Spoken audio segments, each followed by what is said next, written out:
Hello and welcome to the Unseen Question. Today we're taking on one of the more difficult ideas at the heart of many religious traditions, the belief that, in the end, some people will be accepted by God and others will be rejected.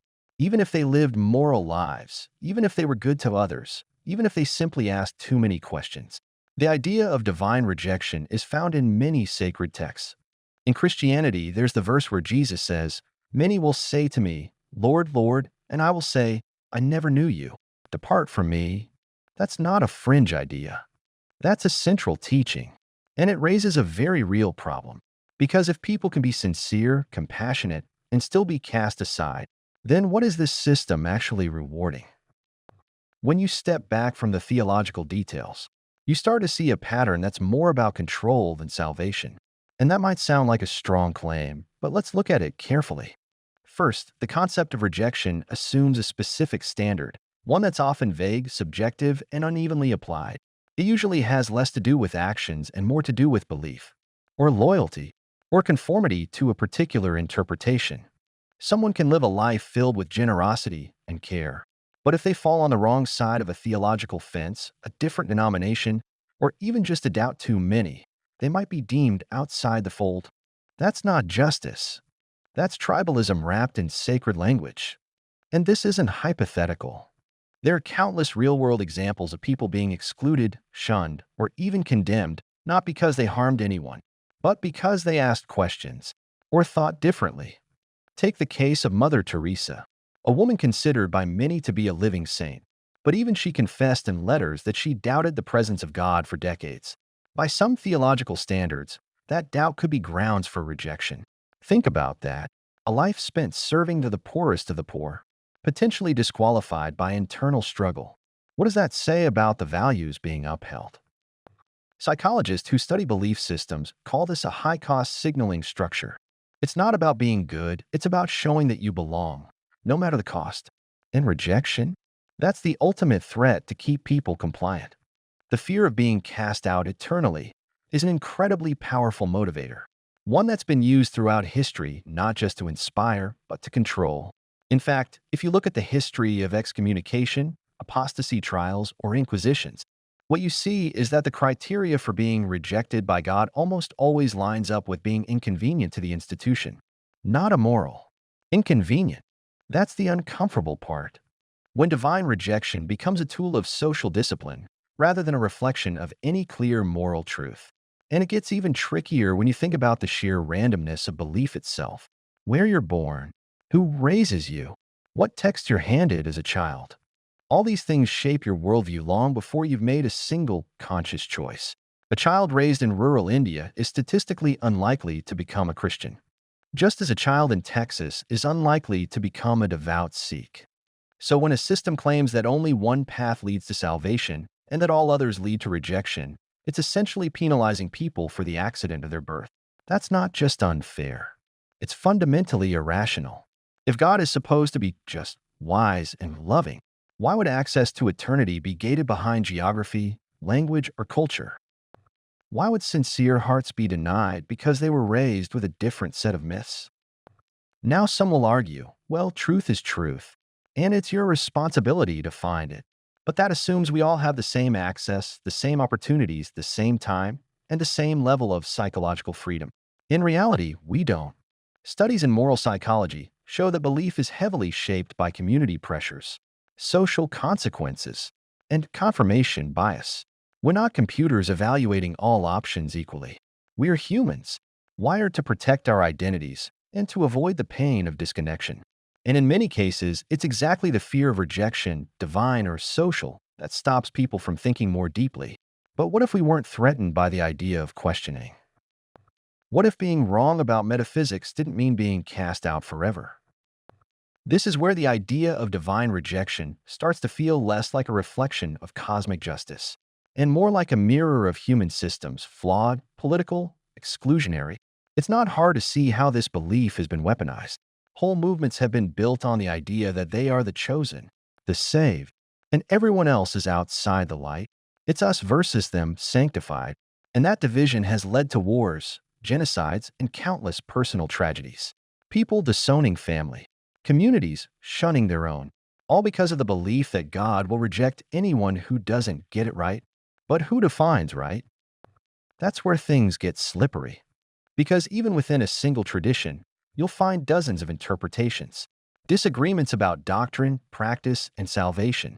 And yet, each group believes they have the truth, and the others are, at best, misguided, at worst, doomed. It creates a paradox. If getting into heaven depends on holding the correct belief, and if that belief is subject to endless human interpretation, then the whole system collapses under its own weight. And here's where we touch on a deeper, more uncomfortable point. If an all-powerful, all-knowing being really wanted everyone to know the truth, wouldn't that truth be unmistakable? Wouldn't it be written in the stars, embedded in our DNA, confirmed by every culture, every time, everywhere? But instead, what we have are thousands of conflicting traditions, each convinced of their exclusive access to the divine, and each ready to say that everyone else might be rejected. That's not the signature of a perfect communicator. It's the signature of people reaching up into the unknown and pulling down what they think they see. If the pattern of religious belief looks more like human invention than divine instruction, then it makes sense that the idea of rejection also follows a human pattern. Think about how groups behave, not just religious ones, but any strong identity-based community. There's always an in-group and an out-group. There are rules for who belongs and punishments for those who stray. In many cases, rejection is less about ethics and more about enforcing the boundaries of belief. Sociologists call this boundary maintenance. It's how communities preserve their identity, by drawing lines, sometimes hard lines, and threatening consequences for crossing them. In a religious context, that threat becomes eternal. Not just, you're not one of us, but you're not one of the saved. That framing is powerful, and it's been used to discourage dissent for centuries. But there's another problem with the idea of God rejecting people in the end. And it's a problem of proportion. Let's say someone lives a life full of kindness, patience, and empathy, but they never came to believe in a particular version of God. Maybe they had doubts or trauma, or they simply weren't convinced. Is it reasonable? Is it moral to say that this person deserves infinite punishment for finite error? Would any just system, any loving mind, treat temporary confusion as grounds for eternal exile?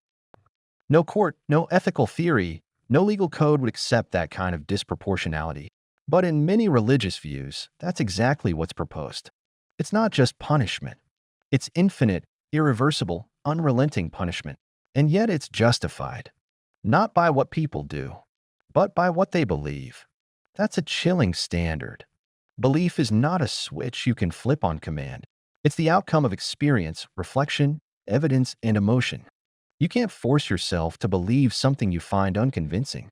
So when people say God will reject you if you don't believe, they're essentially saying you must pretend or else. And when belief is motivated by fear, is it really belief? Or is it compliance dressed up as conviction? Philosopher William Clifford once said, "It is wrong always, everywhere, and for anyone to believe anything on insufficient evidence."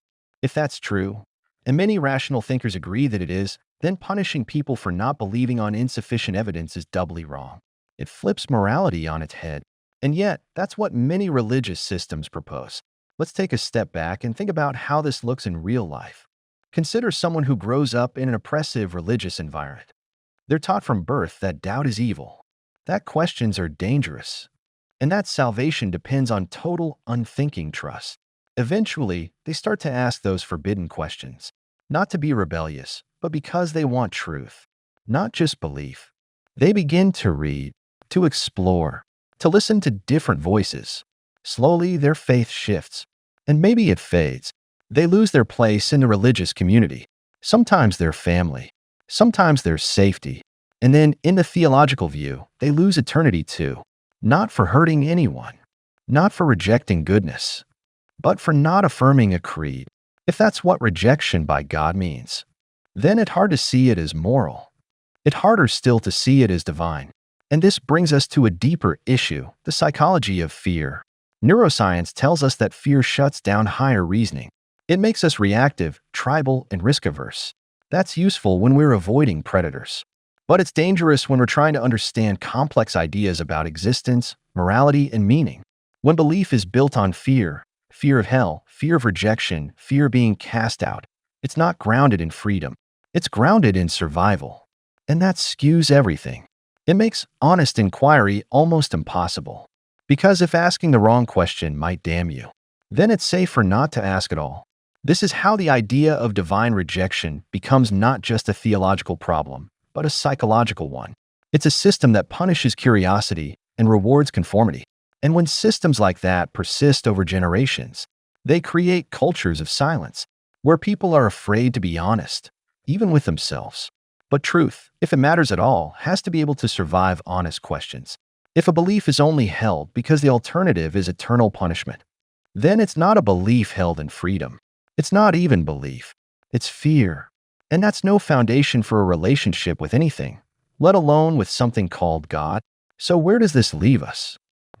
If the idea of rejection is flawed, and the standards for it are unclear, and the motivations for belief are driven by fear, then maybe the problem isn't people being too proud or too sinful to accept the truth. Maybe the problem is that the truth being offered doesn't hold up under scrutiny. Maybe the real rejection isn't coming from above. Maybe it's coming from people who've looked at the system and found it lacking. And maybe that's not rebellion. Maybe it's integrity. When someone steps away from a belief system because they've looked at it carefully, weighed the claims, examined the evidence, and still can't accept it, that's not a failure of morality. That's a sign of intellectual honesty. But in many religious frameworks, that honest conclusion is treated as dangerous, even damnable. And that's where the disconnect becomes hard to ignore. Because if the ultimate goal is truth, not just loyalty, then the process of honest searching should be welcomed, not punished. Yet so many religious systems insist that unless you arrive at one very specific conclusion, you've failed. But here's the twist. The very idea that some people will be rejected by God at the end isn't really about those people. It's about the people who believe they'll be accepted. It's about reinforcing the idea that I am on the right side, and those who disagree with me are not. It creates a clean, comforting line. Us and them, saved and lost, chosen and rejected. And once that line is drawn, it becomes harder and harder to see the humanity in the other side. It justifies all kinds of actions, dismissals, even cruelty, because after all, if God's going to reject them anyway, why not get a head start? This logic has played out in history, in conquest, colonization, persecution, all done with the belief that some lives are less valuable because they don't share the truth. And when people push back against that logic, when they say, this doesn't feel just or loving or wise, they're often told that God's ways are higher, unknowable, beyond our judgment. But if a standard can't be questioned and its consequences can't be explained, how do we know it's good? How do we know it's not just a projection of human desires? Or worse, human fears? There's an old idea in moral philosophy that if a moral rule doesn't make sense when applied universally, then it's probably flawed. So apply this idea of divine rejection universally, across all time, all cultures, all circumstances. Think about people who never heard of this God, or people who were taught a completely different view of the universe from birth, or people whose minds, shaped by trauma or hardship, just couldn't accept the narrative they were given. If all of those people are still subject to eternal rejection, then the system doesn't just seem unfair, it seems broken. And if you push a little further, something else becomes clear. In almost every version of religion that includes this idea of rejection, there's also a concept of testing. This life is a test, a trial, a filtering process. But what kind of test has unclear questions, contradicting instructions, and infinite punishment for the wrong answer? A rigged one. It's no wonder that so many people walk away, not because they're angry at God, but because they're tired of being told that confusion is sin, or that asking for clarity is rebellion. They're not rejecting truth. They're rejecting systems that punish doubt more than cruelty, that rewards certainty more than compassion.